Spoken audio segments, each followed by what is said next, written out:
No auge do Império Romano, uma das histórias mais bizarras e cruéis tomou forma no palácio do imperador Nero. É a história de Esporo, um jovem de apenas 14 anos, transformado à força em uma réplica viva da esposa morta do imperador. Em um caso real, que mistura obsessão, identidade, violência e poder absoluto. Inscreva-se no canal e ative as notificações para continuar assistindo essa trágica história que vai te chocar do início ao fim. Esporo, ou Esporus em latim, era um jovem romano livre, filho de um próspero comerciante de tecidos, tinha uma vida tranquila e feliz, aproveitando sua juventude e seus privilégios, fazendo parte da classe média alta romana, vivia com sua família aguardando o momento em que herdaria o ofício de seu pai e se casaria com uma moça jovem, bonita e apaixonante como ele. Esporo possuía uma beleza andrógena, com características físicas consideradas perfeitas pelos padrões estéticos romanos: cabelos dourados, pele clara sem marcas, olhos azuis raros entre os mediterrâneos e rosto angelical que mais parecia esculpidos por artistas gregos. Ao sair na rua, as pessoas paravam para admirá-lo. Poetas escreviam versos sobre sua beleza, que mais tarde seria o motivo de seu trágico fim. Quando Popéia Sabina, esposa favorita de Nero, morreu, supostamente após levar um chute do próprio imperador, estando grávida de um filho dele, Nero entrou em profundo luto. Mas esse luto rapidamente se tornou algo perturbador. Obcecado pela imagem da esposa morta, Nero mandou procurar alguém que se parecesse com ela, mas sem muito sucesso. Em março de 64 d.C., Esporo resolveu participar do festival do qual seria o início do seu doloroso e triste fim. Nero era anfitrião do festival de Juvenália, famoso na época, onde jovens aristocratas de várias partes de Roma iam apresentar performances artísticas para o imperador. Testemunhas relataram que o imperador, ao ver Esporo pela primeira vez, ficou obcecado pela sua beleza indescritível e aparência parecida com de sua esposa falecida, Popéia Sabina. Naquela mesma noite, Nero ordenou que seus guardas fossem à casa de Esporo para que o levassem de volta ao palácio, para que fosse discutidos assuntos sobre o seu futuro artístico. Marcos Flávios, pai do garoto, conhecendo as histórias bizarras sobre a reputação de Nero, e temendo pela vida do filho, tentou intervir oferecendo enormes quantias em barras de ouro para livrá-lo dos desejos sombrios do imperador. Mas era tarde. Nero estava obcecado pelo garoto. Rejeitava qualquer acordo que livrasse Esporo de seus desejos sombrios.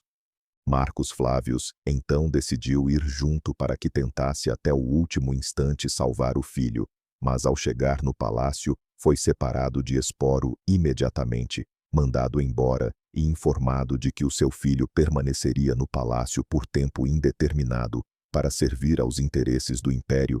Nesse momento ele sabia de que se tratava de uma sentença de morte real, disfarçada de honra imperial, e de que seu filho não sairia dali com vida.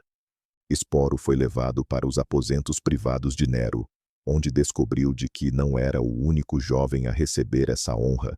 Lá o imperador mantia diversos garotos e garotas capturados para satisfazer seus apetites sexuais bizarros. Mas Nero tinha planos diferentes para Esporos, muito pior do que o tornar apenas mais um brinquedo sexual. A obsessão de Nero por Esporo estava diretamente conectada à sua esposa Popéia Sabina, que havia morrido 6 meses antes, em circunstâncias brutais. Popéia Sabina tinha uma beleza deslumbrante, cabelos cor de ouro, pele clara e rosto esculpido por deuses como o de Esporo. Nero, quando conheceu Popéia, logo se apaixonou obsessivamente, se divorciando então de sua primeira esposa e destruindo tudo e todos que eram contra o seu relacionamento, mandando assassinar inclusive sua mãe, que não aceitava o divórcio. Popéia dominava completamente Nero, tanto por sua beleza quanto por sua inteligência sexual. Mas em setembro de 63 d.C., durante uma discussão violenta com Nero, Sobre jogos gladiatórios, o imperador perdeu o controle e chutou Popeia, que estava grávida, e não resistiu a uma hemorragia interna causada pelo chute, agonizando por 3 dias, até finalmente morrer. Nero, um imperador obsessivo, não sentiu remorso por matar sua esposa e filho, mas sofreu bastante pela perda do seu objeto sexual. Médicos, inclusive, relataram que Nero desenvolveu episódios de melancolia e fúria homicida até o momento em que decidiu procurar por substitutos que pudessem ocupar lugar de sua esposa. Dezenas de mulheres foram levadas ao palácio, mas nenhuma delas chegavam próximo da beleza da imperatriz. E então, nesse estado de profunda confusão mental, que Nero viu Esporo pela primeira vez, surpreso pela semelhança física de Esporo com sua esposa morta, não demorou para redirecionar sua obsessão ao garoto. Mas Esporo era homem, o que criava um desejo adicional que excitava ainda mais o imperador. Nero viu a oportunidade de possuir uma versão melhorada de Popeia, uma que ele poderia controlar completamente e que nunca conseguiria abandoná-lo. No início, Esporo recebeu uma suíte luxuosa no palácio, roupas finas com os mais belos tecidos de Roma, comida requintada e tratamento aparentemente respeitoso. Nero fazia visitas diárias, conversando sobre poesia, filosofia e arte. Essa fase durou apenas uma semana. Na 8ª noite, Nero chegou acompanhado de um médico especialista em cirurgia íntima e 2 assistentes. Nero então resolveu explicar para Esporo que iria transformá-lo na nova Popeia Sabina, e para que isso pudesse acontecer, algumas modificações físicas ele teria de passar. Esporo então tentou resistir, mas sem sucesso, pois lá havia alguns guardas que seguraram para que a cirurgia fosse realizada. Nero havia contratado o mais famoso cirurgião do Império, Galen Pérgamo, para que realizasse a cirurgia mais requintada da época, oferecendo-lhe uma fortuna para que a cirurgia saísse o mais precisa possível. O objetivo não era apenas remover o órgão genital masculino, mas criar uma aparência genital feminina que permitisse penetração sexual, sem causar morte por infecção. Nero assistiu a tudo pessoalmente, dando inclusive instruções de como queria que o corpo do garoto fosse modificado. Durante a recuperação, que durou 6 semanas, Nero o visitava diariamente, trazendo presentes caros e sussurrando promessas de amor eterno. O corpo de Esporo mudou drasticamente com a castração. A produção de testosterona havia sido eliminada, causando mudanças irreversíveis e cruéis. Sua voz ficou mais aguda, sua massa muscular diminuiu, criando uma aparência mais feminina, seus pelos pelo corpo pararam de crescer. E o mais cruel disso tudo é que Esporo não havia perdido apenas seu órgão genital, mas sua identidade masculina, o que o deixou extremamente confuso e deprimido, tentando contra sua própria vida por 3 vezes, sendo cada vez mais vigiado por guardas do palácio. Nero recontratou especialista em cosméticos, estilistas e damas de companhia que serviram Popeia para recriarem exatamente sua aparência em Esporo. O jovem foi forçado a se vestir exatamente como Popeia e até a estudar maneirismos específicos de Popeia. Nero assistia a tudo com fascínio doentio, corrigindo detalhes e exigindo perfeição absoluta na imitação. Durante esses ensinamentos, Esporo era submetido a abusos sexuais diários que Nero justificava como educação conjugal. Esporo desenvolveu uma depressão profunda e apagões, esquecendo-se de sua vida antes da cirurgia. Era como se sua mente estivesse tentando protegê-lo, apagando memórias dolorosas. Por outro lado, Nero interpretava esse sinal como se Esporo estivesse aceitando sua nova natureza, tendo então a ideia de realizar um casamento público que legitimaria Esporo como a nova imperatriz de Roma.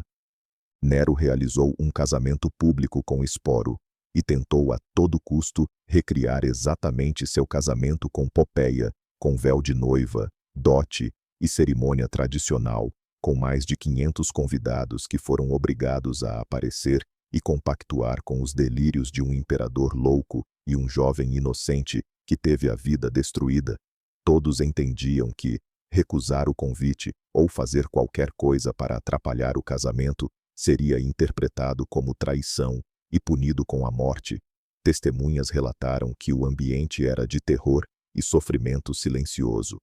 O jovem passou a viver como imperatriz, acompanhando Nero em viagens e eventos, e sendo tratado por todos como se fosse realmente sua esposa.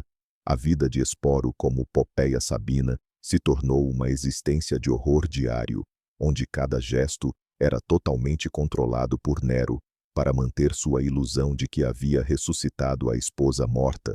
O jovem era forçado a não só falar e se comportar como Popéia, mas a se vestir e até mesmo a comer a mesma comida que Popéia gostava. Nero ordenou que todos os espelhos do palácio fossem trocados por espelhos especiais que distorciam sutilmente a imagem de Esporo, para que ele parecesse mais feminino aos próprios olhos. Artistas foram contratados para pintar retratos onde as feições de Esporo era distorcida para que parecesse ainda mais com Popéia. Era um plano cruel para apagar de Esporo sua própria percepção de si mesmo. Esporo desenvolveu uma condição que médicos do palácio chamavam de alma perdida, com episódios onde sua personalidade era esquecida, e ele alternava entre acreditar que realmente era Popéia e momentos de lucidez agonizantes, onde implorava aos servos que o matassem ou que enviassem recados à sua família. Nero interpretava esses momentos de lucidez como resistência demoníaca à ressurreição de sua esposa, e contratou exorcistas e sacerdotes para realizar rituais de purificação e aceitação. Não satisfeito com o horror a que estava submetendo Esporo, Nero então decidiu que Esporo deveria engravidar, pois sua esposa morreu grávida, e para que o jovem finalmente aceitasse a transformação em Popéia, ele deveria engravidar e trazer de volta também o filho morto. Nero então contratou médicos para que ajudasse Esporo a fingir uma gravidez, com direito a enjoos matinais, longas conversas de Esporo com sua barriga, que foi gradualmente crescendo com almofadas costuradas em seus vestidos, de acordo com o tempo de gravidez. Esporo havia se tornado não apenas substituto sexual da esposa morta, mas também mãe de uma criança imaginária em que foi forçado a recriar o parto como se fosse de verdade, com bonecas especiais e até submetido a dores para simular contrações e gritos como se realmente estivesse dando à luz. Em 68 d.C.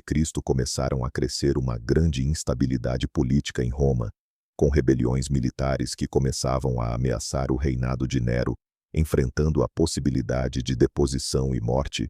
Nero se tornou ainda mais dependente de suas fantasias com Esporo, onde passou a manter o garoto acorrentado ao seu corpo, utilizando correntes de ouro decoradas com joias. Cidadãos chocados viam um imperador louco conduzindo assuntos de estado acorrentado a um jovem castrado e vestido de mulher.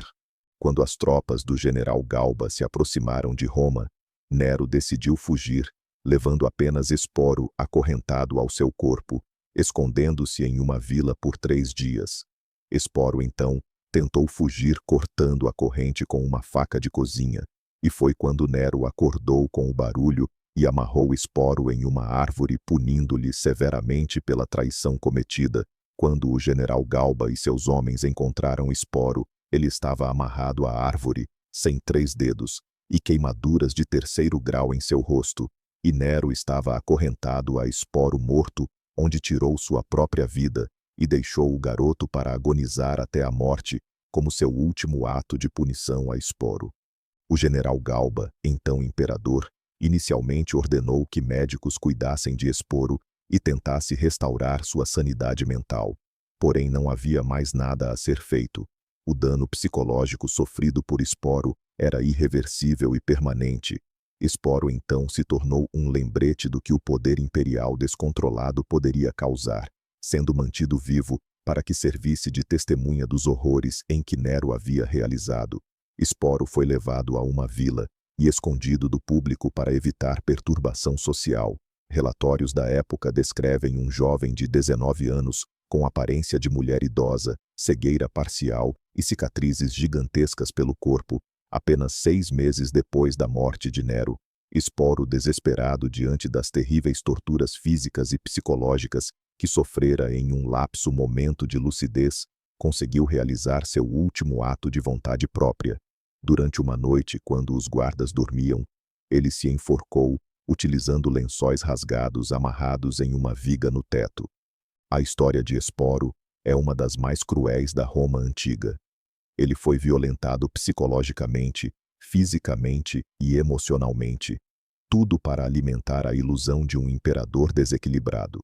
Reduzido a um fantasma da mulher que Nero matou, Esporo viveu e morreu sem nunca poder ser ele mesmo.